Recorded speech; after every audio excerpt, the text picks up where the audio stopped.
अस्सलामुअलैकुम। इस वीडियो में हम देखने वाले हैं कि प्रोनाउंस और एक्शन वर्ब्स को एक साथ यूज़ करने की क्या साइंस है। तो हम बिना किसी ताख़ीर के इसको शुरू करते हैं। तो सबसे पहले हमारे पास वर्बल सेंटेंस का जो स्ट्रक्चर है वो हमने पहले भी देखा था, और अब हम थोड़ा सा इसके ऊपर आ, थोड़ा सा गौर से देखते हैं कि एक चीज़ हमारे पास सब्जेक्ट होती है, सब्जेक्ट में नाउन या प्रोनाउन होता है, जो कि हम ऑलरेडी स्टडी कर चुके हैं नॉमिनल सेंटेंस के केस के अंदर। अगर आपने नहीं देखा है तो आप उन वीडियोस पर जाके देख सकते हैं इसी प्लेलिस्ट के अंदर। और ऑब्जेक्ट के बारे में भी हम स्टडी कर चुके हैं। रहता है हमारे पास वर्ब, जो कि एक्शन वर्ब की बात है, क्योंकि हमने अब तक इसकी कोई एग्जांपल नहीं की थी इंग्लिश के अंदर। तो आज हम ये पहली एग्जांपल करने जा रहे हैं। तो सब्जेक्ट आता है, फिर उसके बाद वर्ब आता है, फिर उसके बाद ऑब्जेक्ट आता है। अब वर्ब, मिसाल के तौर पे एक वर्ब है हमारे पास प्ले, खेलना। ठीक है। तो अब हम उसकी एग्जांपल लेके इस वीडियो को आगे समझ सकते हैं। अब हमारे प्रोनाउंस ये वाले होते हैं, जो कि हम ऑलरेडी देख चुके हैं पहले की वीडियोस में भी। अगर आपने नहीं देखी है तो आप उनको भी रेफर कर सकते हैं, नहीं तो मैं एक छोटा सा ब्रीफ यहाँ रिवाइज कर देता हूँ। कि आई का मतलब होता है मैं, वी का मतलब हम, ही का मतलब वो लड़का, शी का मतलब वो लड़की, और दे का मतलब वो लोग, इट का मतलब वो चीज, और यू का मतलब तुम। तो अब हम आ, ये देखते हैं कि एक्शन वर्ब को हम यूज कैसे करते हैं।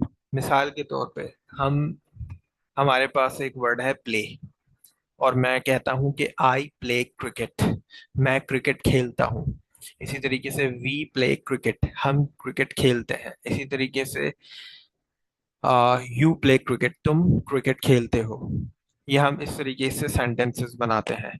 बट व्हाट इफ के हमारे पास ही या शी या फिर इट हो प्रोनाउंस के अंदर, या फिर कोई भी सिंगुलर नाउन हो हमारे पास, तो हम सेंटेंस या एक्शन वर्ब कैसे यूज करते हैं। तो हमारे पास एक ग्रामर का रूल है कि अगर हमारे पास एक्शन वर्ब, यानी कि जो उसका सब्जेक्ट है और उसके साथ सब्जेक्ट अगर ही है या शी है या इट है या कोई सा भी सिंगुलर है थर्ड पर्सन में, तो ये अगर हमारे पास सब्जेक्ट है तो हम एक्शन वर्ब जब भी यूज करेंगे तो या तो हम उसके साथ एस यूज करेंगे, या फिर हम उसके साथ ई एस यूज करेंगे। अभी थोड़ा सा कॉम्प्लेक्स हो रहा है, जिसकी एग्जांपल हम आगे देखेंगे तो आपको समझ आ जाएगा। अब मिसाल के तौर पे एक्शन वर्ब प्लस एस और ई एस, और हम प्ले को एज एन एग्जांपल यूज कर रहे हैं। I play cricket, we play cricket, you play cricket यानी कि तुम क्रिकेट खेलते हो, दे प्ले क्रिकेट वो क्रिकेट खेलते हैं। इसी तरीके से वो लड़का क्रिकेट खेलता है तो हम कहेंगे ही प्लेज क्रिकेट। आपने देखा यहाँ पे हमने एस का इजाफा किया है, और यहाँ पे हम शी की जब बात कर रहे हैं तो शी प्लेज क्रिकेट, हमने यहाँ पे भी एस का इजाफा किया है। बट आई, वी, यू, दे, इनके साथ हम सिंपल प्ले लिख रहे थे, लेकिन अब ही और शी के केस में हम एस भी ऐड कर रहे हैं। इसी तरीके से माई यंगर ब्रदर, अब मेरा जो छोटा भाई है, यानी कि वो एक भाई है, अभी मैं एक भाई की बात कर रहा हूँ, तो जब सिंगुलर की बात कर रहा हूँ थर्ड पर्सन में, तो मैं तब भी प्लेज ही यूज करूंगा, प्लेज क्रिकेट। तो ये जो हमने पिछली स्लाइड में देखा था, उसका यही मतलब है कि जब सब्जेक्ट ही या शी या इट या सिंगुलर होता है थर्ड पर्सन में, तो हम एक्शन वर्ब के साथ या तो एस यूज करते हैं या फिर हम ई एस यूज करते हैं। अभी प्ले के अंदर हमने एस यूज करा है, एस यूज किया था कि he plays cricket, she plays cricket, my younger brother pledge cricket. अब हम ई एस की एग्जाम्पल देखते हैं। ठीक है। हम यहाँ पे टीच, यानी कि पढ़ाने, पढ़ाना, टीच का मतलब होता है पढ़ाना, तो अब हम इसकी एग्जाम्पल देख रहे हैं। आई टीच इंग्लिश, मैं इंग्लिश सिखाता हूँ। हम इंग्लिश सिखाते हैं, वी टीच इंग्लिश। तुम इंग्लिश सिखाते हो, यू टीच इंग्लिश। वो लोग इंग्लिश सिखाते हैं, दे टीच इंग्लिश। इसी तरीके से अगर मैं कहूँ वो लड़का इंग्लिश सिखाता है, तो मैं यूज करूंगा ही टीचेस इंग्लिश। इंग्लिश यहाँ पे अब हमने देखें ई एस का इजाफा किया है। और इसी तरीके से अगर वो लड़की इंग्लिश पढ़ाती है तो शी टीचेस इंग्लिश। इसी तरीके से मेरे अब्बू या मेरे फादर इंग्लिश पढ़ाते हैं, तो माय फादर टीचेस इंग्लिश, क्योंकि माय फादर जो है वो एक सिंगुलर थर्ड पर्सन नाउन है या पोजेसिव एडजेक्टिव है, तो हम उसके साथ वर्ब के साथ ईएस का यूज कर रहे हैं। अब सवाल ये पैदा होता है कि कब एस को यूज करें और कब ईएस को यूज करें।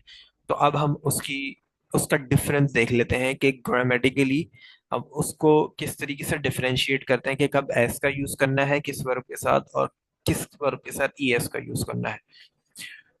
तो अगर हमारा जो एक्शन वर्ब है उसकी एंडिंग आपने हमेशा देखनी है, उसकी एंडिंग, यानी कि अगर उसकी एंडिंग के अंदर सी एच आ रहा है या एस एच है या एस एस है या ओ एक्स या जेड या फिर जी भी कह सकते हैं आप इसको, अगर ये छह में से कोई भी एक है आपकी एक्शन वर्ब की एंडिंग के अंदर, तो फिर आप ई एस यूज करते हैं। अदरवाइज अगर ये आपको एंड के अंदर अपने एक्शन वर्ब की स्पेलिंग के एंड के अंदर ये चीज नहीं मिलती, तो फिर आप सिंपली एस यूज करेंगे, ही शी इट और सिंगुलर के साथ। मिसाल के तौर पे कैच, ये है कैच, तो अब मैं अगर बात करूं आई कैच, मैं कैच पकड़ता हूँ, ठीक है, ये यानी कि मैं पकड़ता हूँ। तुम पकड़ते हो यू कैच, वो पकड़ते हैं दे कैच, हम पकड़ते हैं वी कैच, बट वो लड़का पकड़ता है ही कैचेस। यहाँ पे अब हमने देखे ईएस का इजाफा किया। इसी तरीके से वो लड़की कपड़े धोती है, शी वॉशेस क्लोथ्स। तो क्योंकि अब एस एच था इसकी स्पेलिंग में देखें और एस एच यहाँ पे मौजूद है, इसमें सी एच था, और इसी तरीके से असेस, यानी कि किसी चीज को परखना। तो वो वो परखते हैं दे असेस, लेकिन वो परखती है शी असेसिस, फिर ईएस का इजाफा होगा क्योंकि ये एस एस आ रहा है।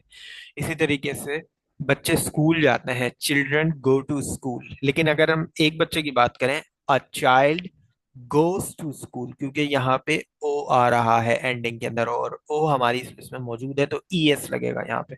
इसी तरीके से कॉक्स का मतलब होता है बहलाना। किसी बच्चे को हम बहलाते हैं ना जब वो रो रहा होता है ताकि वो चुप हो जाए, उस चीज को कॉक्स कहते हैं। तो कॉक्सिस यूज करेंगे हम, ई एस इजाफा होगा क्योंकि यहाँ पे एक्स एंडिंग है और यहाँ पे देखिए एक्स है। इसी तरीके से जेड अगर एंडिंग में हो, बस का मतलब होता है सरगोशियां करना, वो जो नहीं खुसर पुसर कर रहे होते हैं उसको बस कहते हैं, मतलब छुप छुप के कुछ बातें कर रहे होते हैं किसी के बारे में, तो ये होता है बज। तो बज, अगर हम इसके अंदर एस और एस का इजाफा करना चाहें तो हम ई एस का यूज करेंगे, बजिस। इसके अलावा C H S H S S O X या जी के अलावा कोई भी एंडिंग होगी तो हम एस का यूज करेंगे हर दफा, ही शी इट और सिंगुलर के केस में। अदरवाइज अगर ये छह है तो फिर हम ई एस का यूज करेंगे और इनको हम स्पेलिंग नोट्स भी कह सकते हैं। तो इस वीडियो में इतना ही, नेक्स्ट वीडियो में हम एक और एक्साइटिंग टॉपिक के साथ हाजिर होंगे। तब तक के लिए thank you for watching and don't forget to subscribe our channel. And अगर आपने लाइक नहीं किया है तो वीडियो को लाइक करना ना भूलिएगा। अगर आपका कोई सवाल है तो कमेंट कर सकते हैं आप वीडियो के नीचे। तब तक के लिए अल्लाह हाफिज।